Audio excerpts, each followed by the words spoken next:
ایران کے خلاف جنگ میں امریکہ، اسرائیل اور خلیجی ممالک میں امریکی اڈے رکھنے والے ممالک کو کتنا نقصان ہوا، آئیے جانتے ہیں۔ امریکہ کو ایران کے خلاف جنگ میں 28 فروری 2026 سے اب تک تقریباً $2 بلین کا نقصان پہنچ چکا ہے۔ سب سے زیادہ نقصان قطر کی العدید ایئر بیس میں امریکہ کے ریڈار سسٹم کی تباہی سے ہوا، جس کی قیمت $1.1 بلین تھی۔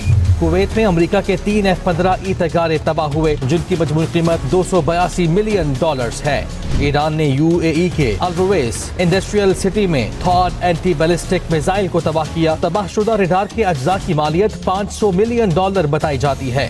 بحرین کے دارالحکومت منامہ میں امریکی بحریہ کے 5ویں فلیٹ ہیڈ کوارٹر پر ایرانی حملے سے 2 سیٹلائٹ کمیونیکیشن ٹرمینلز اور دیگر عمارتوں کو نقصان پہنچا، جس سے $20 ملین کا نقصان ہوا۔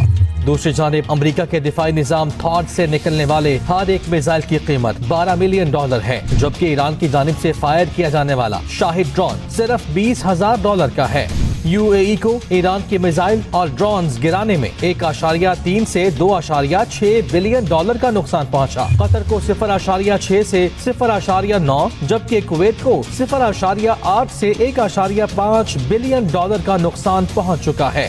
بحرین کے دفاعی نظام کو ایران کے ڈرونز اور میزائل روکنے میں 0.34 سے 0.45 بلین کا نقصان ہوا ہے۔ سعودی عرب کو ایرانی ڈرونز کو ناکارہ بنانے میں $10 سے $20 ملین خرچ کرنا پڑیں گے، جبکہ اسرائیل کی جانب سے اپنے نقصانات کے حوالے سے کوئی معلومات فراہم نہیں کی گئیں۔